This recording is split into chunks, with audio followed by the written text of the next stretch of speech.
Shalom adik-adik, apa kabarnya hari ini? Luar biasa, fantastis, yes, yes, yes. Nah, puji Tuhan, hari ini kita masuk ke tanggal 29 November tahun 2020. Adik-adik tahu nggak, minggu ini adalah minggu terakhir di bulan November. Minggu ke depan kita udah masuk bulan Desember, waktunya kita akan merayakan Advent dan Natal. Jadi adik-adik kita ikuti pengantar ibadah untuk mengakhiri bulan November ini supaya kita dapat diantarkan Tuhan memasuki bulan penuh sukacita, yaitu bulan Desember. Kita angkat lagu pujian kita yang pertama untuk membakar semangat kita. Kita buka buku lagu kita. Sebelumnya adik-adik siapkan buku lagunya ya, Alkitab, buku lagu. Apalagi adik-adiknya duduk yang rapi dengan baju yang rapi. Jangan ada yang masih ada ences-encesnya baru bangun tidur langsung depan TV nih. Semua harus rapi dulu. Kita buka buku lagunya. Kita buka halaman 10 nomor 28. Buku lagu halaman 10 nomor 28. Kita nyanyikan lagu dari Terbit Matahari. Ada di sekolah minggu, ikuti guru-guru yang di belakang ya.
Kita undang Tuhan untuk hadir dalam hati kita supaya kita bisa mengikuti ibadah dengan baik. Jadi adik-adik ambil sikap berdoa, lipat tangannya, tundukkan kepalanya dan tutup matanya. Kita bersatu di dalam doa.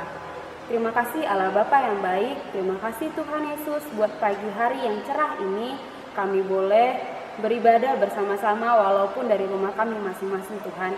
Tuhan, kiranya Engkau hadir dalam hati dan pikiran kami. Biarlah ibadah kami pada hari ini Tuhan menjadi bekal untuk kehidupan kami kelak. Terima kasih Bapa, dalam nama Tuhan Yesus Kristus kami berdoa dan mengucap syukur. Amin. Oke adik-adik, sekarang kita masuk lagu yang kedua. Nah adik-adik, kamu tahu nggak apa arti kata shalom? Kita sering kan kalau masuk ke rumah kita bilang shalom, mau ngomong shalom. Apa ya artinya? Shalom artinya ada tertulis di buku lagu kita loh adik-adik. Buka coba buku lagunya halaman 10. Buku lagunya halaman 10 nomor 30 dengan judul lagu Shalom. Kita nyanyikan bersama-sama. Shalom,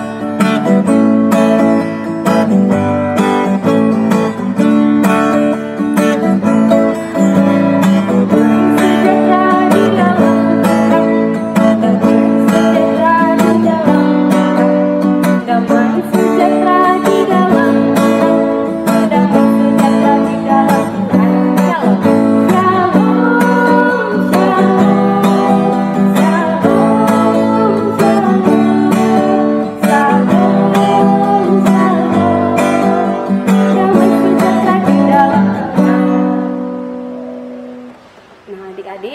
tahu nggak apa arti kata shalom?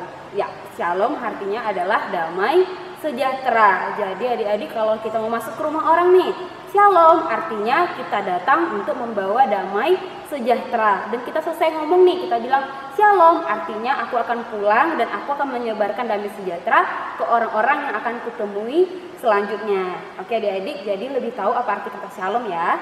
Oke, sekarang kita masuk hukum Taurat. Kita masuk ke pembacaan hukum Taurat yang ke-5. Adik-adik mau hidupnya damai nggak sih? Kuncinya cuma satu, yaitu ada di hukum Taurat yang ke-5.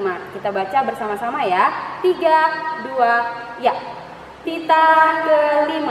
Hormatilah bapa dan ibumu agar engkau berbahagia dan lanjut umurmu di bumi yang diberikan Allah kepadamu.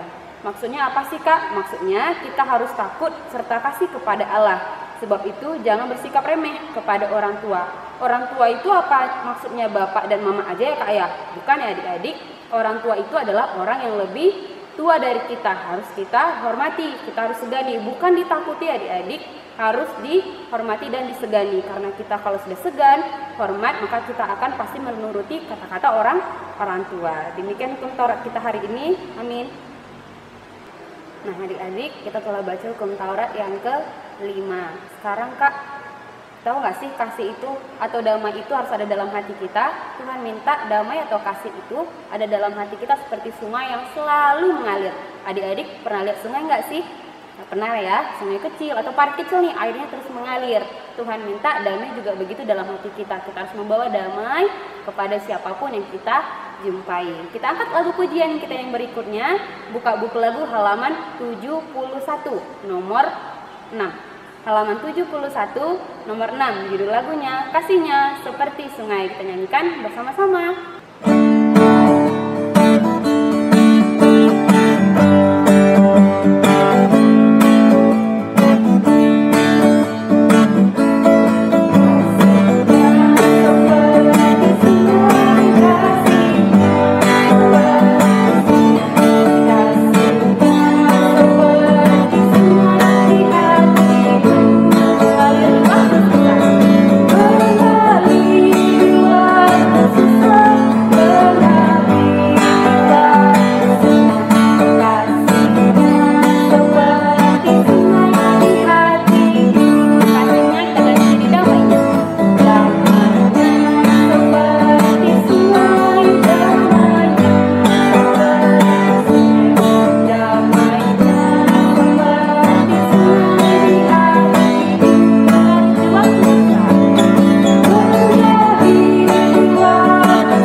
Sekarang kita masuk ke pembacaan ayat bulanan. Minggu ini adalah pembacaan terakhir ayat bulanan bulan November. Minggu depan kita akan masuk Advent yang pertama dan akan masuk ke ayat bulanan yang baru. Jadi pasti adik-adik udah hafal ya dari Amos 5 ayat 24. Nah, kakak punya adik-adik nih dari sektor 1 yang akan mengucapkan ayat bulanan.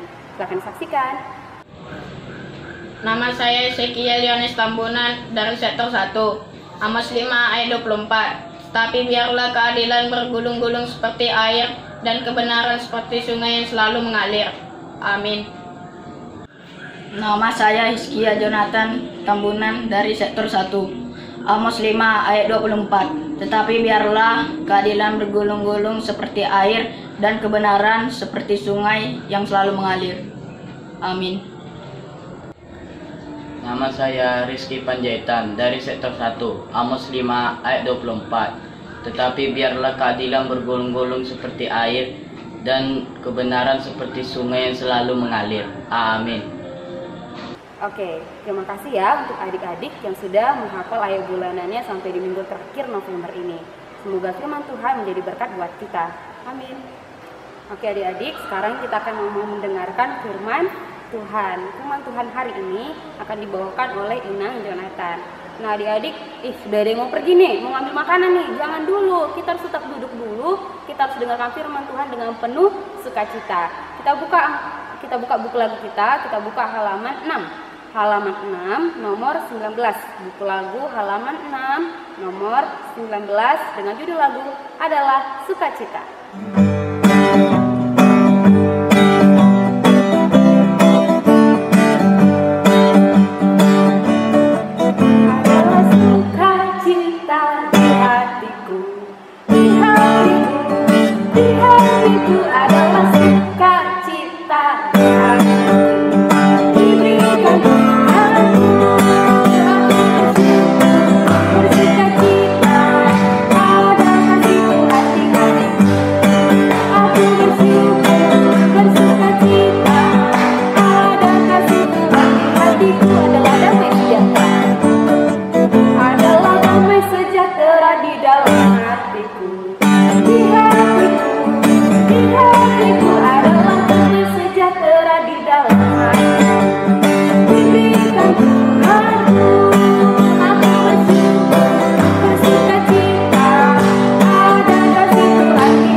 Harapan dan doa Ibu, kalian semuanya dalam keadaan baik dan dalam keadaan bersukacita.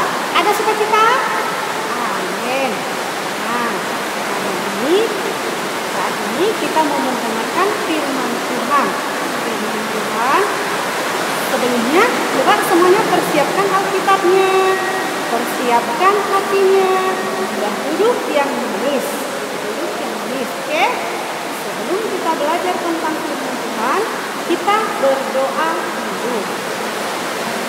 Lipat tangannya, tutup matanya, kita bersatu di dalam doa. Bapa yang baik, kami bersyukur karena hingga pada saat ini Engkau masih memberkati kami, memberikan kami kesehatan, walau dalam situasi pandemi Tuhan, Engkau masih tetap menyertai dan memberkati kami. Bapa yang baik, segenap kami mau menyambut firman-Mu. Kami bersyukur kalau Engkau memberikan sukacita buat kami. Kami sambut firman-Mu dalam nama Tuhan Yesus kami bersyukur. Amin. Nah, anak, sebelum Ibu mendengarkan firman Tuhan, Ibu mau bertanya dulu. Apakah kalian pernah melakukan kesalahan? Pasti pernah melakukan kesalahan. Contohnya, kesalahan di rumah, yaitu memecahkan piring kesayangan mama. Ada piring kesayangan mama di rumah? Nah, sewaktu kalian melakukan hal tersebut, kalian pasti merasa takut. Pasti merasa takut, merasa risau. Dan di saat kalian dalam keadaan ketakutan, ada seseorang yang datang memberikan solusi dan berkata seperti ini, tidak usah takut, aku siap membantumu. Kita akan perbaiki nanti. Bagaimana perasaanmu?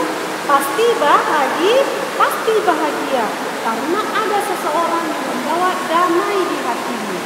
Nah, anak-anak, kesalahan yang kalian lakukan pernah juga dirasakan oleh orang Israel. Waktu itu mereka terbuang dari Babel. Mereka terbuang dari Babel karena apa? Karena mereka melakukan kesalahan hingga membuat mereka ketakutan. Mereka melakukan kesalahan. Apa kesalahannya? Mereka mendirikan Babel dengan andalan pemikiran mereka, mengandalkan kekuatan mereka. Tapi mereka lupa siapa itu Tuhan.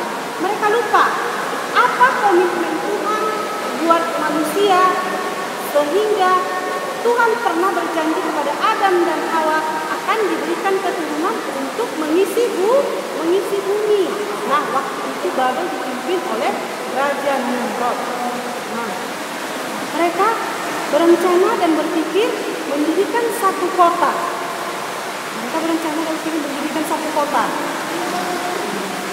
Dan setelah mereka mendirikan kota, mereka ingin membuat satu bangunan, yaitu bangunan yang sangat tinggi sekali dan bangunan yang sangat mewah sekali. Nah, setelah mereka berpikir seperti itu, mereka melakukannya. mulai dari pembuatan batu bata, lalu mereka mendirikan bangunan itu dengan kerjasama dari awal hingga sampai hampir selesai. Dan setelah bangunan tersebut hampir selesai, Tuhan marah kepada mereka. Apa itu marah Tuhan? Tuhan menjadikan bahasa mereka bermacam-macam. Bermacam-macam bahasa di antara mereka. Sehingga satu dengan yang lain tidak memahami dan tidak mengerti. Sehingga bangunan itu tidak bisa selesai. Karena kenapa? Karena mereka tidak mengerti lagi bahasa antara satu dengan yang lain. Nah, sehingga karena mereka tidak menyelesaikan bangunan tersebut mengakibatkan menara itu runtuh. Nah, sewaktu itu mereka merasa mereka punya kesalahan dan mereka terbuang dari Babel. Mereka kembali lagi ke Yerusalem. Kemana? Ke Yerusalem. Mereka pulang lagi ke Yerusalem. Sewaktu mereka pulang dari Yerusalem, tidak hanya masalah waktu mereka mendirikan bangunan itu aja yang mereka membuat hati mereka tidak damai. Apalagi ya, di sana waktu mereka pulang lagi ke Yerusalem, mereka tidak disukai banyak orang. Tidak disukai banyak orang. Sehingga mereka merasa risau, tidak disukai oleh orang-orang yang ada di sekitar mereka. Nah, sewaktu mereka merasa kacau dan semakin terpuruk, ada seseorang yang datang membawa damai di hati mereka. Siapakah itu? Yaitu Nabi Yesaya. Siapa? Nabi Yesaya. Nah, waktu itu Nabi Yesaya berkata seperti ini, jangan takut, akan datang seorang raja kepada kalian. Siapakah raja itu? Nah, coba kita buka Alkitab kita dari kitab Yesaya 11 ayat 1 sampai 3. Ibu ulangi sekali lagi, Yesaya 11 ayat 1 sampai 3. Kita baca sama-sama yuk. 1, 2, 3. Suatu tunas akan keluar dari tunggul Isai, dan taruk yang akan tumbuh dari pangkalnya akan berbuah.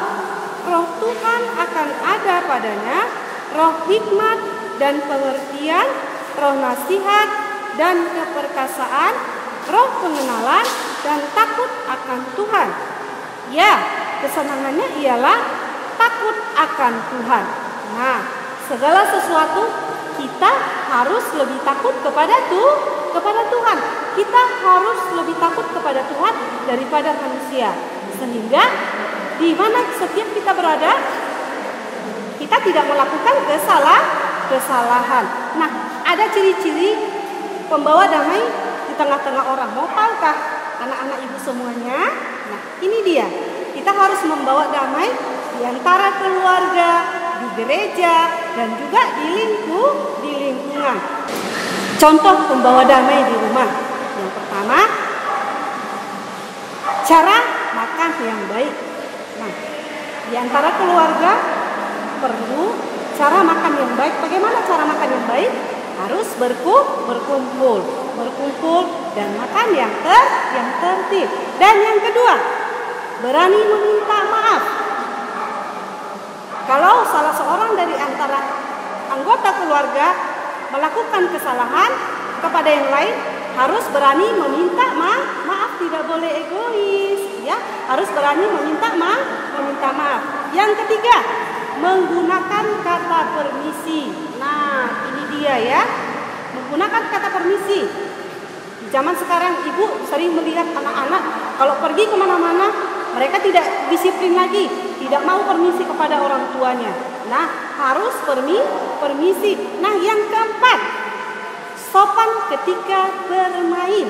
Nah, saat bermain kita harus sopan, ya. Kita harus sopan. Dan yang kelima, berbicara yang sopan. Harus berbicara yang sopan. Dan yang keenam, hindari perilaku yang jorok. Nah, ini dia perilaku yang jorok. Jangan keluarkan perilaku yang jorok, ya. Dan yang ketujuh, menjaga ekspresi. Kalau menjaga ekspresi di saat berbicara kepada mama harus dijaga ekspresinya. Jangan ekspresinya nada-nada melawan, ya.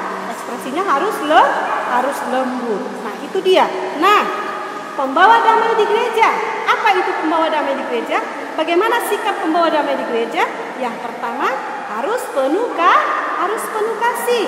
Nah, yang kedua, harus rendah hati. Dan yang ketiga, tidak gampang emosi atau tidak gampang marah. Dan selanjutnya, harus siap mengampuni. Apapun kesalahan teman kita harus siap mengampuni. Dan yang terakhir, murah hati. Apa? Murah hati. Nah, itulah ciri pembawa damai di gereja. Dan yang ketiga, pembawa damai di lingkungan. Nah, ternyata di lingkungan kita juga harus bisa pembawa damai, ya. Anak-anak ibu semuanya harus bisa pembawa damai. Nah, apa itu sikap yang perlu kita terapkan di lingkungan? Yaitu harus saling menyapa. Dan yang kedua, harus saling menghargai, ya. Kita harus saling menghargai antara tetangga kanan dan tetangga kiri. Kita juga harus saling menyapa dengan baik. Nah, itulah sikap yang selalu kita andalkan supaya tercipta kedamaian. Ada itu damai. Sama seperti pada saat ini kita mau menanti kedatangan Raja Damai. Nah, tanpa terasa bulan Oktober Advent pertama adalah menyambut kehadiran Raja Damai. Siapa itu Raja Damai? Yaitu Tuhan Yesus. Nah, tinggal menunggu sebentar lagi. Nah, persiapkan hatimu dengan cara bersikap yang baik. Jadilah pembawa damai di tengah-tengah keluarga, di tengah-tengah gereja, baik di tengah-tengah masyarakat. Nah, semuanya anak-anak ibu bersyukur kalian semuanya dapat menjadi anak-anak yang baik. Oke? Siap semuanya? Ya, pasti siap. Ibu bangga dengan kalian kalau kalian semuanya menjadi anak-anak yang bisa menjadi pemimpin dan raja damai. Oke? Demikian firman Tuhan. Amin. Nah, sebelumnya kita berdoa untuk menutup ibadah kita, menutup firman Tuhan. Semuanya berdoa, lipat tangannya, tutup matanya, kita bersatu di dalam doa. Tuhan Yesus, kami bersyukur kalau kami sudah mendengar firman-Mu. Tuhan, jadikan kami Tuhan menjadi keluarga yang pembawa damai. Jadikan kami Tuhan menjadi keluarga yang saling menghargai. Berikanlah kami Tuhan kekuatan untuk menjadi pelaku-pelaku firman-Mu seperti Engkau kehendaki, supaya kami bisa menjadi saluran berkat di setiap orang-orang yang ada di sekitar kami. Di dalam nama Tuhan Yesus kami bersyukur jika firman-Mu dapat kami lakukan dengan sukacita. Amin. Oke adik-adik, bagaimana firman Tuhan yang dibawakan oleh Nung Jonathan? Dapat nggak inti khotbahnya hari ini? Bagaimana kita harus menjadi pembawa damai sejahtera untuk di sekeliling kita. Kita akhiri dari kita hari ini, adik-adik yang ada membawa atau menyiapkan persembahan, silahkan diserahkan kepada sintua sektornya masing-masing ya. Jangan lupa, sekarang kita buka buku lagu kita halaman 98. Buku lagu halaman 98 nomor 44. Dengan judul lagu Aku Anak Sekolah Minggu. Kita nyanyikan bersama-sama.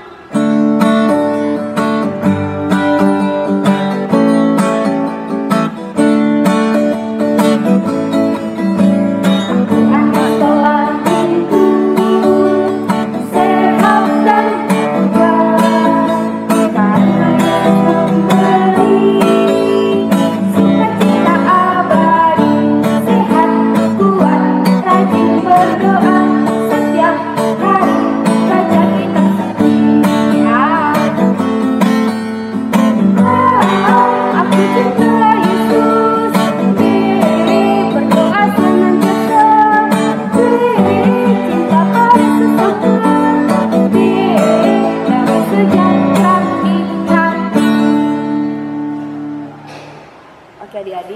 sekarang kita mau meminta berkat dari Tuhan.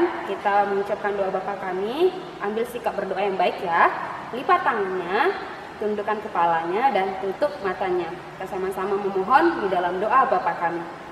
Bapa kami yang di surga, dikuduskanlah namamu, datanglah kerajaanmu, jadilah kehendak-mu di bumi seperti di surga. Berikanlah kami pada hari ini makanan kami yang secukupnya, dan ampunilah kami akan kesalahan kami, seperti kami juga telah mengampuni orang yang bersalah pada kami. Dan janganlah membawa kami ke dalam percobaan, tetapi lepaskanlah kami daripada yang jahat, karena Engkau yang punya kerajaan dan kekuasaan dan kemuliaan sampai selama-lamanya. Amin.